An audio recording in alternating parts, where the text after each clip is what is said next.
ఆంధ్రప్రదేశ్లో బాపట్ల జిల్లా కలెక్టర్ తీసుకున్నటువంటి సంచలన నిర్ణయం రాబోయేటువంటి రోజుల్లో మతం మారితే క్రిస్టియన్స్గా మారితే ఎస్సీలకి రిజర్వేషన్ ఉండవు, ఎస్సీ హోదా రద్దవుతుంది అనేది చాలా క్లియర్గా ప్రూవ్ అయిపోయింది.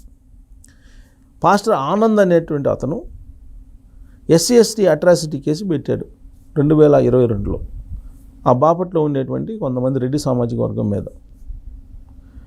ఆ ఎస్సీ ఎస్టీ కేసు పెట్టినటువంటి క్రమంలో వాళ్ళని అరెస్ట్ చేశారు.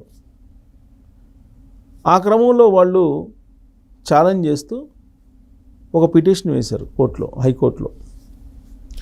ఏం పిటిషన్ వేశారు? ఇతను పాస్టరు, సో కాబట్టి ఇతను ఎస్సీ కాదు, కాబట్టి ఎస్సీ ఎస్టీ అట్రాసిటీ కేసే వర్తించదు అని.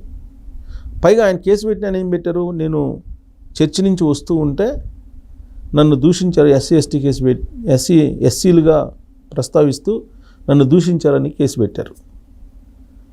దాన్ని బేస్ చేసుకుని వీళ్ళు న్యాయ పోరాటం చేశారు.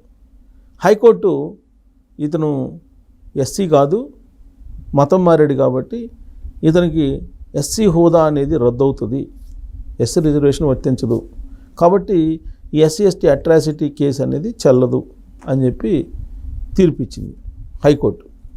దాన్ని సవాల్ చేస్తూ పాస్టర్ ఆనంద్ సుప్రీంకోర్టుకి వెళ్ళారు, ఢిల్లీ. సుప్రీంకోర్టు హైకోర్టు ఇచ్చినటువంటి తీర్పుని సమర్థించింది.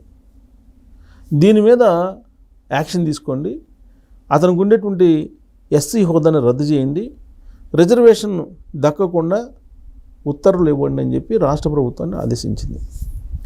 దాంతో ప్రాసెస్ ప్రకారం ఒక కమిటీ వేసి ఆ కమిటీలో ఇచ్చినటువంటి నివేదికను పరిశీలించిన తర్వాత జాయింట్ కలెక్టర్ ఆధ్వర్యంలో వేశారు కమిటీ. ఆ కమిటీ నివేదిక ఇచ్చిన తర్వాత 2-3 సార్లు